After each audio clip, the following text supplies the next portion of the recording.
Pour ce Zoom, mon invité est Pierre Jovanovic. Bonjour Pierre. Bonjour Martial. Alors Pierre, cette émission est enregistrée le vendredi 26 juin et pour la première fois de son histoire, ce vendredi, BFM, la chaîne d'information, a stoppé en raison de la grève sa diffusion en direct. Vous avez souvent étrillé la chaîne BFM, mais cette fois-ci, le coup il est violent. Un salarié sur 3 du groupe Next Radio TV, auquel appartient BFM, est touché et l'intersyndicale parle de plan social écœurant. Oui, enfin, écoutez, c'est vrai que c'est écœurant du point de vue des journalistes de BFM qui ont servi tous les plats pour Macron. En fait, les Français appelaient ça télévision Macron. C'est une chaîne qui a surtout fait dans la désinformation et surtout on l'a vu pendant le confinement, c'est-à-dire qu'il y avait zéro information, sauf tout ce qui concernait, bien entendu, le Covid, mais des informations tellement insignifiantes, alors que nous, dans ma revue de presse, je veux dire, on a tout ça. On a tout ça, et c'est pas des petites informations. C'est-à-dire que le BFM est devenu tellement niais, c'est tellement...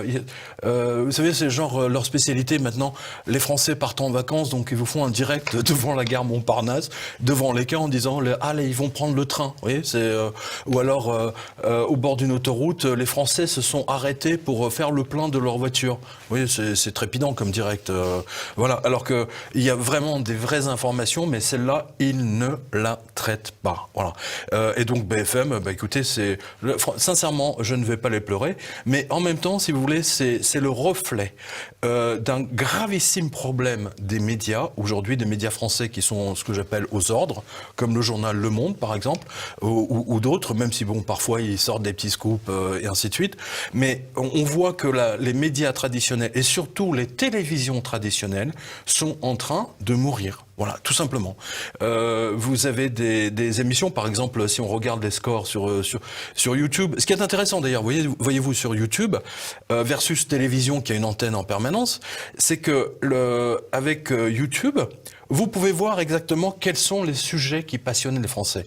Par exemple, lorsque BFM ou iTélé repasse certaines de ces émissions, vous voyez que sur YouTube, ça dépasse pas les 3000 vues.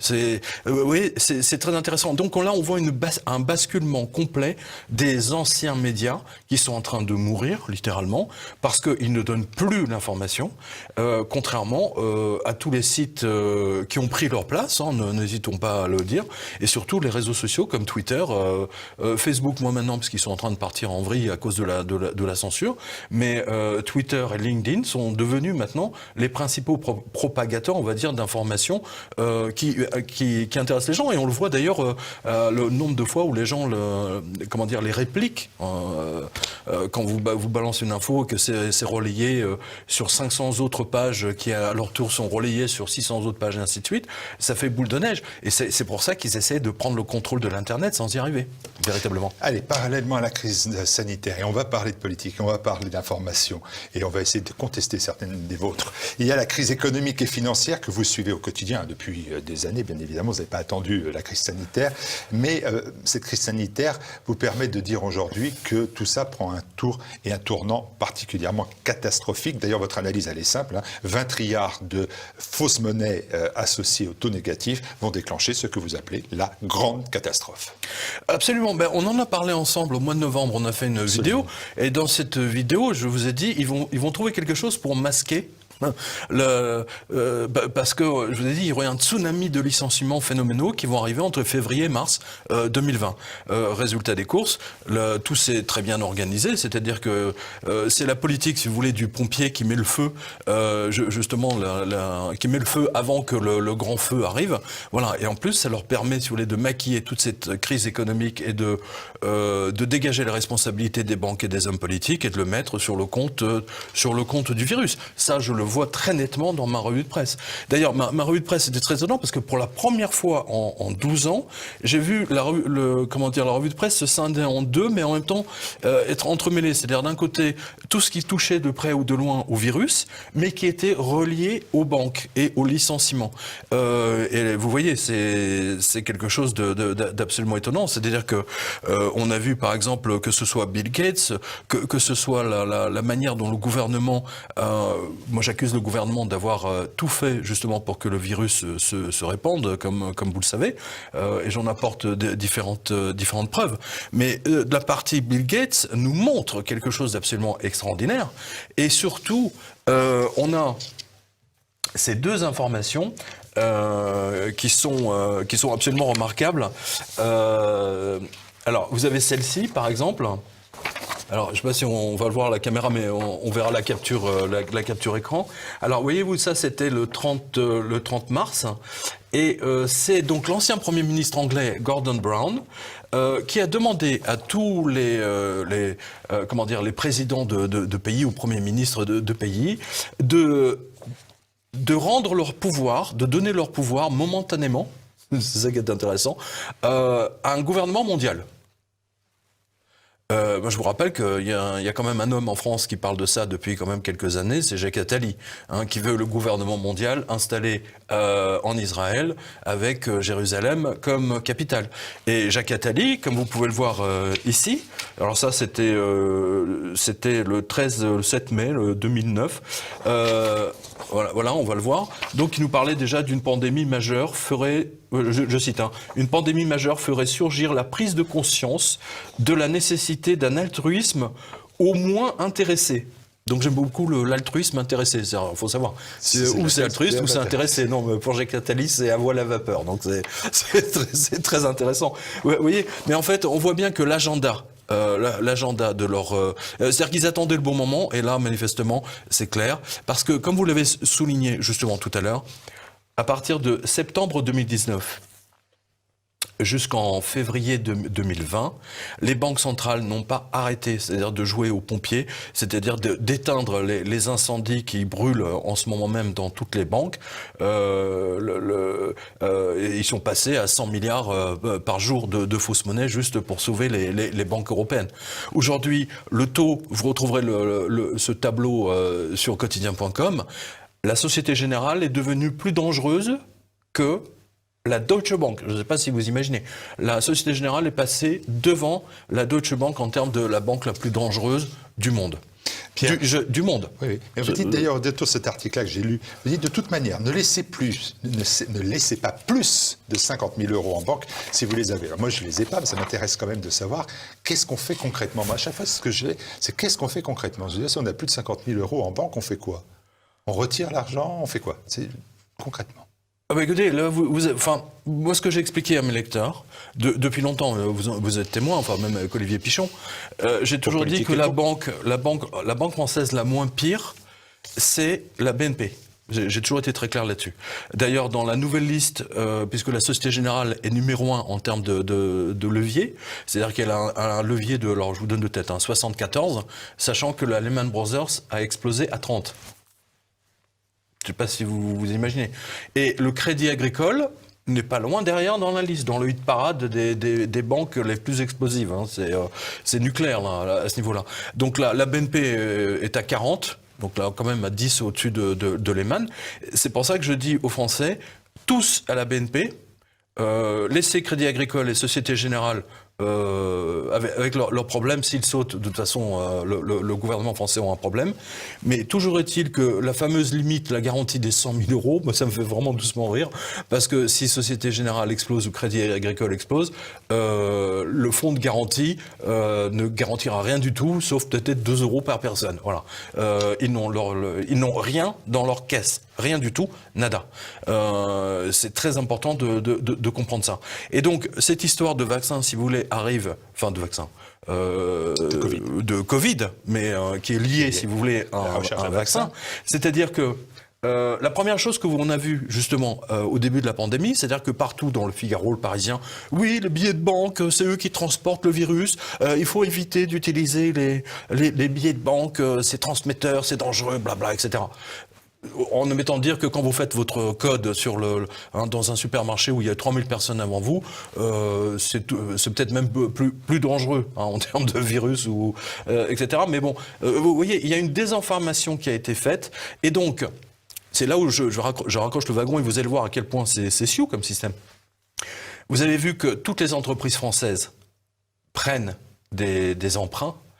En fait, Toute la France, maintenant, est endettée encore plus qu'avant. Les commerçants sont endettés, les PME sont endettés, les grandes entreprises, y compris Air France, ont des milliards de dettes supplémentaires. Qu'est-ce que ça veut dire? Ça veut dire que dans toutes ces centaines de milliards de dettes, vous aurez forcément des défauts, des défauts de paiement, et comme tout ça, comme beaucoup malheureusement est hypothéqué, eh bien ça va venir renforcer entre guillemets le bilan des banques. Parce que là, elles sont vraiment dans une situation absolument épouvantable. Alors que les banques américaines se portent très très bien. La JP Morgan aujourd'hui, c'est la numéro 1 au monde. C'est la plus fiable. Il faut remercier Madame Blightmaster justement. Ah, la grande catastrophe, elle n'est pas encore là, mais vous dites aussi qu'il y a maintenant. Ah non, mais là, attention, là on commence. D'ailleurs, c'est simple, moi je le vois avec mes lecteurs. Là, tout le monde voit qu'il y a quelque chose qui va plus que. Enfin, et encore, à cause du confinement, tout est cassé. Tout est véritablement cassé. Les repères sont cassés. Vous avez les gens ne veulent plus retourner travailler dans l'entreprise, ils veulent rester chez eux, sous prétexte que ça va être dangereux de prendre les transports en commun, etc., etc. Bon, on a vu que quand il s'agit de faire des manifestations, la distension de 1 mètre, le gouvernement ne fait rien pour ça. En revanche, si vous allez sur la plage et que vous avez votre épouse est vraiment à côté de vous, là vous risquez une amende. Donc c'est vraiment grotesque. Mais ce que vous voyez là, si vous voulez, c'est un arrêt global et surtout qui rend un service phénoménal aux Américains. C'est empêcher Trump d'être réélu. Et ça, je le montre depuis le début de cette opération. Grande catastrophe, petite catastrophe déjà. Vous faites là aussi, vous regardez un pays que vous connaissez bien, l'Italie. Vous voyez là aussi suicide de commerçants dans les pays comme l'Italie, mais aussi d'ailleurs partout en Europe. Il y a vraiment aujourd'hui l'idée que le Covid-19, il a fait mettre à genoux, à terre, au monde de l'artisanat, au monde du petit commerce, des TPE. Tout le monde. Hein. Tout le monde. Aujourd'hui, on disait qu'on aura ce que les anglo-saxons appellent le V-shape, le V, c'est-à-dire on a touché le fond, donc maintenant tout va remonter. Ben non, on a vu au mois de juin que rien ne reprend comme avant. Il suffit de discuter avec les taxis.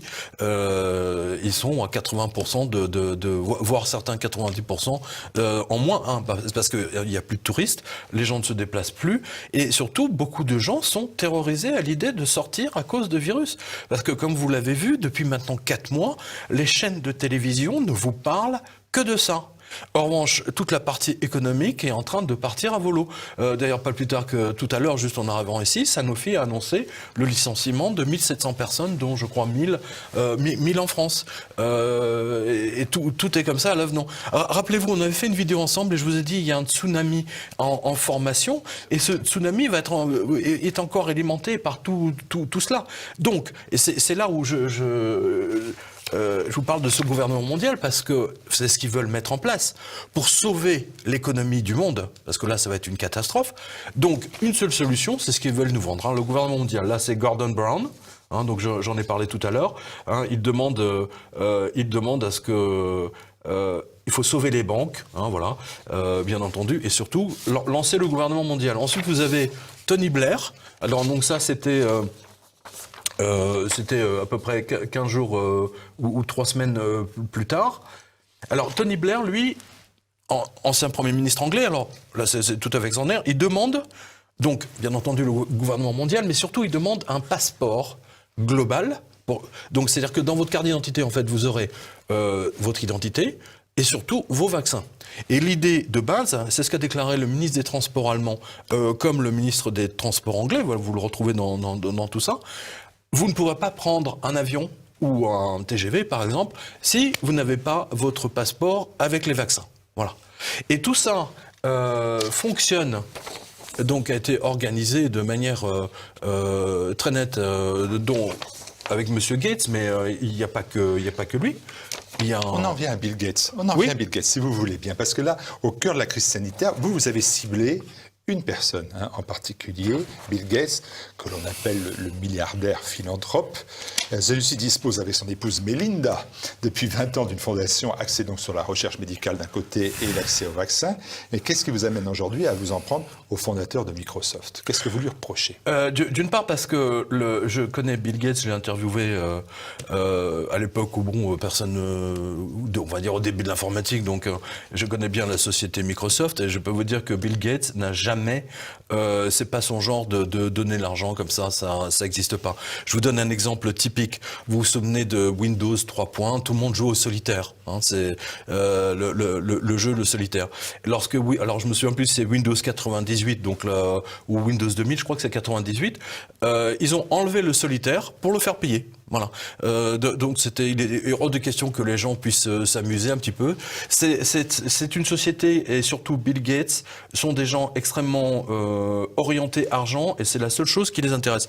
Et d'ailleurs dans le tas. C'est un reproche qu'on peut faire à beaucoup d'autres milliardaires. Non, mais là sur Bill Gates, il n'y a pas de philanthropie véritable chez Bill Gates. Vous savez, avec sa philanthropie, il a acheté à peu près 800, je crois que c'est 800 millions d'actions de Monsanto. Donc, si vous voulez, dans le genre philanthropie, pardonnez-moi, mais il y a peut-être mieux que des actions, des actions de Monsanto. Ensuite, regardez. Là, je vous ai apporté la une de Tanzania. La Tanzanie, aujourd'hui, est à l'honneur à cause d'une découverte de Tanzanie, justement. L'Organisation mondiale de la santé, mais qui est sous l'égide de Bill Gates, parce que c'est Bill Gates qui est devenu le plus gros financier de l'OMS, comme on le voit ici, notamment avec le Gavi, c'est une organisation pour les vaccins. Donc, ils ont offert 20 millions de pots de vin à un ministre, au président du Madagascar pour qu'il laisse vacciner les gens. Bill Gates et son organisation ont fait un petit peu la même chose un peu partout. Ils commencent d'abord par vacciner des enfants. Il y a eu déjà pas mal de morts. Et surtout, n'oubliez pas, Bill Gates prône, il dit qu'il y a trop d'habitants sur Terre. Donc il veut en fait, avec tous ses amis, ils disent en fait il faut faire table rase, il faut se débarrasser d'à peu près, on va dire 50% de la population. Alors, ce qui me gêne dans votre propos, et là il veut vacciner les gens. Comment voulez-vous avoir confiance en quelqu'un qui veut éradiquer la moitié de la population techniquement en les vaccinant? Mais alors, moi ce qui me gêne dans votre propos, Pierre, je vais vous le dire, c'est que le quotidien, certes controversé Le Monde, se départ souvent quand même de son caractère sulfureux et extrémiste pour consacrer en 3 mois 2 articles très profonds de 15 minutes de lecture, dit le site internet, pour démontrer que Bill Gates est ciblé par, je cite, des rumeurs et infox de type complotiste. Oui, on est tous visés là. Par exemple, vous dites il contrôle l'OMS, Le Monde, par la voix de sa journaliste qui mène cette enquête, dit il a une influence sur la santé mondiale qui pose problème, mais Gates n'est pas propriétaire de l'OMS. Non, il n'est pas propriétaire de l'OMS, mais regardez ce qui s'est passé. Donald Trump a dit qu'il retirait justement l'argent, la contribution américaine, et qu'a fait Bill Gates parce que Trump a estimé que l'OMS a carrément foiré sa réaction sur cette pandémie. Ils n'ont absolument pas réagi tout de suite comme il le fallait. Et qui a pris tout de suite le relais financière de l'OMS, c'est la fondation Bill Gates. Qui est déjà deuxième contributeur direct du budget de l'OMS derrière les États-Unis, mais devant l'Allemagne, la Grande-Bretagne. Mais justement, alors puisque vous parlez du journal Le Monde, qui vous savez, qui est tellement fort pour désigner quels sont les sites qui donnent des fausses news, et je vous rappelle quand même que Bill Gates a fait un chèque de 2 millions d'euros, on arrondit, c'est 1,9 je crois, 2 millions d'euros donc l'année dernière, au journal Le Monde. Non, alors là, j'ai la réponse. J'ai la réponse du Monde. J'ai la réponse du quotidien Le Monde, toujours à travers sa journaliste. Cette bourse aide à traiter de sujets portant sur le développement, on est sur Le Monde Afrique, dans le plus strict respect de l'indépendance de la rédaction. Vous ne les croyez pas, cela ? Non, d'abord, je vois pas ce que le journal Le Monde n'est pas vendu en Afrique, ou alors peut-être le seul client c'est l'ambassade de France dans tous les pays africains. Non. attendez, là c'est de la corruption pure, c'est de la corruption, regardez. Bill Gates l'a fait sur d'autres, enfin je veux dire la fondation Bill Gates, ils l'ont fait. Et là, il donne 2 millions. Pour aider au développement. De développement de quoi? Je ne sais pas, moi. Développement dans le strict respect de l'indépendance de la rédaction. Pas du vaccin, c'est clair. Hein, et vous avez vu comment Le Monde a attaqué le professeur Raoult. Je veux dire, il faut mettre Bien ça. sûr, non, mais je comprends. Par exemple, vous dites Bill Gates, vous êtes de ceux qui disent Bill Gates, il a comment dire, déjà évoqué la pandémie dès 2015. D'ailleurs, il dit nous ne sommes pas prêts pour la prochaine pandémie et il fait une approche à peu près équivalente de ce qu'on a vécu. Le Monde dit attention, un Fox, on peut prédire, c'est pas pour ça qu'on crée. Moi, je cite Le Monde, hein, je suis super, oui, tout à fait. J'ai été à la source de l'information. Non, mais attendez, ça explique pas pourquoi Le Monde, qui se targuait d'être le journal le plus indépendant de France, etc. Je vous rappelle que Bill Gates a donné 2 ou 3 millions de plus à Stern. Il a fait ça dans toute l'Europe. Il a acheté les médias. Je veux dire, c'est comme ça qu'il faut le voir.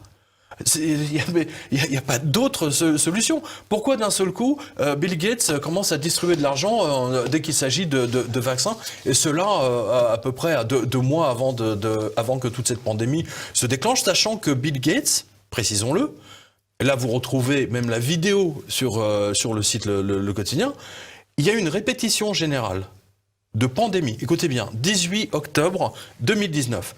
Vous avez Bill Gates, vous avez le Gavi, vous avez la fondation Bill Gates, vous avez tous les médecins de Bill Gates, et surtout, vous avez la numéro 3 qui était patronne de la CIA à l'époque sous Barack Obama, et l'université d'Oxford, les laboratoires pharmaceutiques, bien sûr.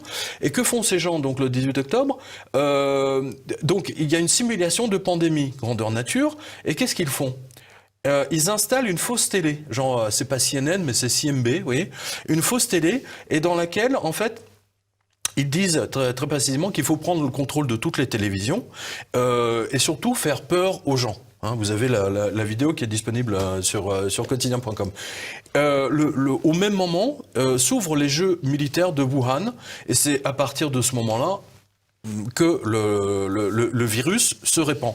Sauf que là, j'ai quand même l'ancien patron de James Bond, c'est-à-dire le vrai, le MI6, monsieur Richard Derlove, donc qui a piloté les destinées du célèbre MI6. Donc il dit le Covid-19 a été fabriqué en labo par des spécialistes, et il a déclaré ça dans le Télégraphe le 3 juin dernier. Il a déclaré « Scientific report suggest key elements ». Alors, je peux vous dire que pour sortir ça, même, en tant que même l'ancien patron du MI6, c'est pas rien. Je peux vous dire qu'il a beaucoup de biscuits. Sauf que j'ai lu Le Monde, et moi j'ai des biscuits. J'ai une réponse aussi à votre affirmation. Dites-moi. Le Monde dit c'est vrai qu'il y a eu l'annonce de la pandémie en 2015 par Bill Gates. C'est vrai qu'en 2019, il y a eu un exercice de simulation de pandémie fictive du coronavirus appelé Event 201. C'était le nom. C'est ça. Ils disent, mais là, je complète ma citation, je cite Le Monde, mais simuler n'est ni prédire, ni créer. Donc il n'y a pas de lien. Bah, je vous dis les choses clairement. Non, on a simulé sûr. une pandémie, mais ça n'a pas de lien avec la pandémie que l'on a vécue 2 ans plus tard. Ni aucune des réactions médiatiques, politiques qu'ils avaient prévues. Sauf que le professeur Montagnier, qui a examiné lui aussi le virus, a déclaré très clairement, c'était sur Sud Radio il y a quelques jours, il a déclaré que ce virus est de fabrication, alors il n'a pas osé aller le plus loin, et il dit que c'est de fabrication humaine. Je résume ses propos. Un virus naturel a 8 extensions, et en labo, on ne sait pas faire de virus avec plus de 4 extensions. Voilà, je résume la chose.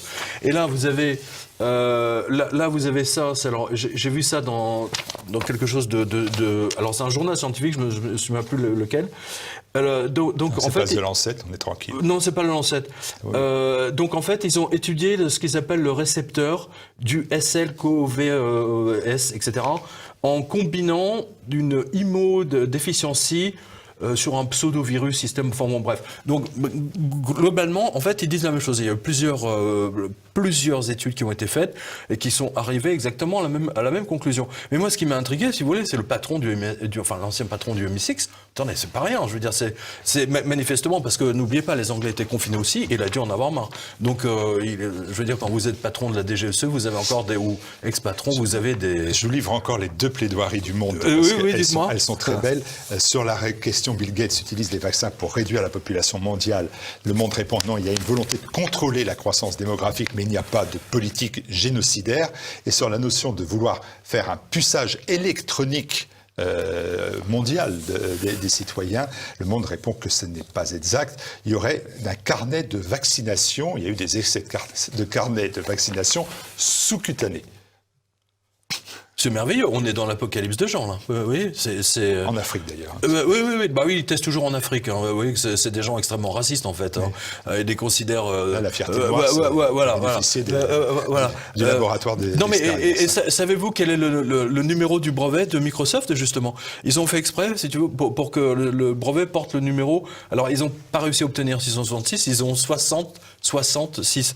D'ailleurs, je l'ai là quelque part. Mais je voulais vous montrer ça. Parce qu'on a la capture écran, là, on a même le numéro du brevet, vous pouvez le consulter. C'est le principe, si vous voulez, d'une puce qui s'auto-alimente avec les mouvements et qui transmet en même temps des données. Donc la volonté, il y a une volonté claire, si vous voulez. D'ailleurs, on l'a vu avec l'application. Microsoft et Google ont installé, sans demander votre avis, une application Covid sur votre téléphone. Donc, si vous branchez le Bluetooth, il va examiner toutes les personnes que vous rencontrez. Non mais attendez, vous imaginez, là on est dans un monde complètement orwellien. Alors regardez bien, là c'est une autre info, parce qu'on parle de... alors le CSIS, donc c'est Center for Strategic International Study, blabla, du milliardaire Pritzker, avait lancé une simulation de pandémie globale en octobre 2019, lui aussi, un mois avant l'opération du coronavirus, et un de ses membres, Samuel Brannen, évoque un nouveau virus qui se répandrait rapidement dans le monde et qui n'aurait pas de traitement. Il déclare que les conséquences économiques seraient massives et la confiance du public dans les autorités était le problème principal dans la réponse. Parmi les membres du CSIS, Henry Kissinger, et bien entendu, on retrouve en fait toujours, si vous voulez, les mêmes. Mais ce qui est intéressant ici, si vous voulez, c'est la manière dont l'action de Gilead est montée en flèche. C'est extraordinaire. Ils ont reçu ils se sont pris des milliards. Ils se sont vraiment mis des milliards dans la poche. On parle de Gilead. Le professeur Raoul, à la commission d'enquête, devant la commission d'enquête au Parlement, a évoqué Gilead. Et alors, j'ai regardé, pour avoir lu Le Monde avec beaucoup d'attention, oui. Et beaucoup de courage, je me suis aperçu qu'à l'inverse de Bill Gates, il y a vraiment une personnalité qui est ciblée par ce quotidien, c'est Didier Raoult. Dans les décodeurs du Monde, dans la police du quotidien Le Monde, la police officielle, il y a une défense de Bill Gates. Il y a d'ailleurs aussi une énorme défense de Zuckerberg, mais c'est normal parce que là, les salariés des décodeurs sont payés. Ils sont payés, par Facebook, exactement. Donc c'est plus facile, c'est leur employeur. Donc là, au moins, il y a beaucoup de loyauté. Mais alors, il cible Didier Raoult, à tel point d'ailleurs que j'ai regardé pour vous le Twitter des décodeurs et je suis aperçu qu'il n'y avait aucune information sur l'étude de The Lancet, qui s'avère être une étude absolument bidonnée et qui a eu des conséquences terribles, puisque le ministre de la Santé français a arrêté tous les processus en place sur décision d'une étude qui était bidonnée, et dont vous avez apporté, vous, la preuve aussi du caractère ultra bidonné. Oui, ultra bidonné. En plus, en fait, pour comprendre ce qui s'est passé, voilà. En fait, c'est quand Donald Trump a expliqué qu'il prenait de la chloroquine justement pour ne pas attraper le virus. Alors là, d'un seul coup, le monde entier, si vous voulez, s'est intéressé encore plus à la chloroquine et aux travaux du professeur Raoult. Donc, qu'est-ce qui s'est passé? Dans la foulée, ils ont mis en place une étude totalement bidonnée, mais ils ont fait ça en catastrophe. Et là, ils l'ont fait en tellement catastrophe que du coup, ils se sont fait avoir parce que toutes leurs données étaient bidonnées. Et surtout, la directrice commerciale, en fait, ils ont pris une fille parce qu'ils avaient personne ne voulait mettre. C'est une actrice porno. Hein, j'ai sa photo là. Oui, voilà, on croit sur parole. Voilà. Parce qu'en plus, elle est très en action. Hein, oui, on la voit à quatre pattes là. En plus, elle est basée à Las Vegas. Donc, vous savez que Las Vegas, la prostitution est légale. Ceci explique cela. Hein, voilà. Et donc, il y a une deuxième étude qui est apparue juste après, quand on a vu que Lancet, en fait, l'étude était fausse. Est-ce que vous pensez que Le Monde et l'AFP ont enlevé de leur décodex, de leur fast-checking? Non, rien du tout, ils ont laissé. Donc, vous voyez, il fallait impérativement... En fait, le docteur Raoult, le professeur Raoult a été le grain de sable dans cette affaire. Il a fait dérailler tout leur truc. Si Raoult ne s'était pas manifesté en disant mais pourquoi vous faites ça, la chloroquine, ça fonctionne très bien, on a vu cette campagne, alors là, c'est Gilead qui a mis ça en place. Hein, donc vous avez une société qui vous loue à peu près 50-60 personnes. Chaque personne gérant à peu près une vingtaine ou une cinquantaine de profils, Facebook, Twitter, machin, etc., dans toutes les langues. Hein. Attention, c'est des trucs qui coûtent des millions, des dizaines de millions. Et voilà. Et donc là, vous avez... Alors, c'est trop petit, on va le voir sans doute à l'écrit. C'est exactement les mêmes textes, à peu de choses près. De temps en temps, on met un adjectif après le verbe ou le vent, peu importe. Enfin, mais c'est toujours le même texte. C'est le même texte qui est repris par l'ensemble de la presse. C'est une opération, ça, je connais bien. Cahuzac a payé, en fait, mais il a pas eu les moyens de se payer 50 personnes. Lui, il avait juste une petite agence de pub, enfin, française, qui a tenté, si vous voulez, d'acheter les journalistes en disant non, tout ça c'est faux, en mettant des messages sur Facebook et c'est Twitter. Mais là, c'est à l'échelle industrielle. Là, Gilead, ils sont montés à l'échelle industrielle. Et ça a foiré tout leur truc. C'est-à-dire que du coup, maintenant, il y a le doute. Et vraiment, c'est répandu chez les Français. On le voit d'ailleurs. Quand Raoult tweet quelque chose, il est relayé à 5 000, 6 000, parfois 10 000, 15 000 fois. Quand les ennemis de Raoult, dont le docteur Alexandre, hein, qui a fait une fixette, mais je comprends, c'est psychologique là à ce niveau-là, lui, il est retweeté à 15 fois, 20 fois. Vous voyez, donc les Français suivent le docteur Raoult parce que lui, il a vraiment sauvé les gens. Et tous ces gens qui parlent, en fait, ils n'ont jamais sauvé personne. C'est même pas leur spécialité. C'est ça qui est extraordinaire. Et Le Monde, et BFM surtout, BFM a fait un travail de sape contre Raoult, mais c'est absolument extraordinaire. D'ailleurs, vous avez vu le débat avec... ça s'est passé hier. Vous avez le journaliste de BFM qui lui a dit, oui, alors, vous avez tué combien de personnes? Je vous donne ça de tête. Enfin, est-ce que vous commencez une interview? Je veux dire, c'est pas un serial killer, Raoult. C'est Bourdin Non mais attendez, c'est pas un serial killer. Attends, Bourdin est fou allié. Je veux dire, il a vraiment provoqué, c'était volontaire, c'était pour l'humilier. Il y a cette volonté de BFM d'humilier Raoult et tous ceux qui... Vous n'avez il y a que le professeur Perron en fait qui l'a défendu, et vous avez vu ce qu'a fait l'ordre des médecins. Ils attaquent aussi bien le professeur Perron. C'est quand même incroyable.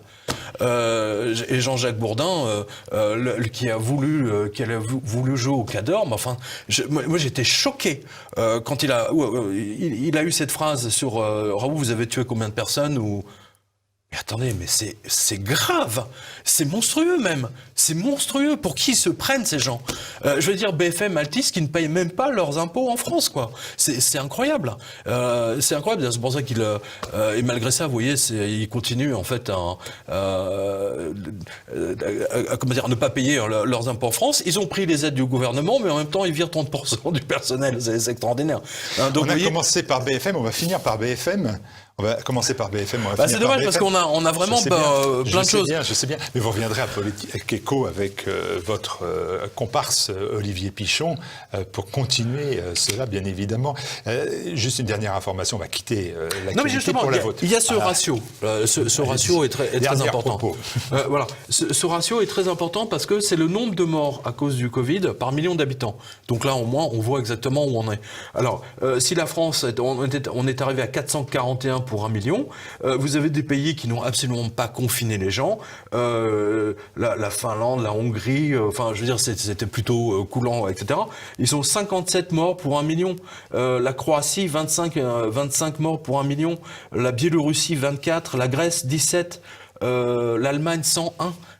Vous voyez, en fait, Ils ont confiné la population sur les conseils bidons d'un type qui s'appelle Ferguson, qui... En Grande-Bretagne.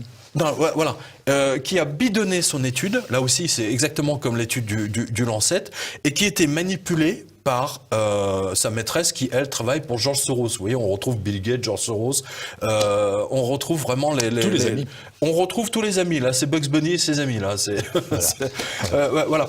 Donc, je rappelle à vos spectateurs qu'ils peuvent consulter la totalité des liens, la totalité sur quotidien.com. Et d'ailleurs, il faut que vous vous abonniez à nos Twitter respectifs, parce que c'est très important maintenant. C'est une guerre de l'information et ça se passe sur les réseaux sociaux. Ça se passe même plus. Oui. On a vu les Français, ils n'ont absolument pas soutenu les journalistes de BFM en grève. Ils en avaient rien à faire, mais rien du tout. Voilà, et on a parlé de Bill Gates, de Soros, de Zuckerberg, tout ça dans le plus strict respect de l'indépendance de la rédaction. Si, attendez, c'est génial ça, regardez. Si, parce que vous allez comprendre, regardez.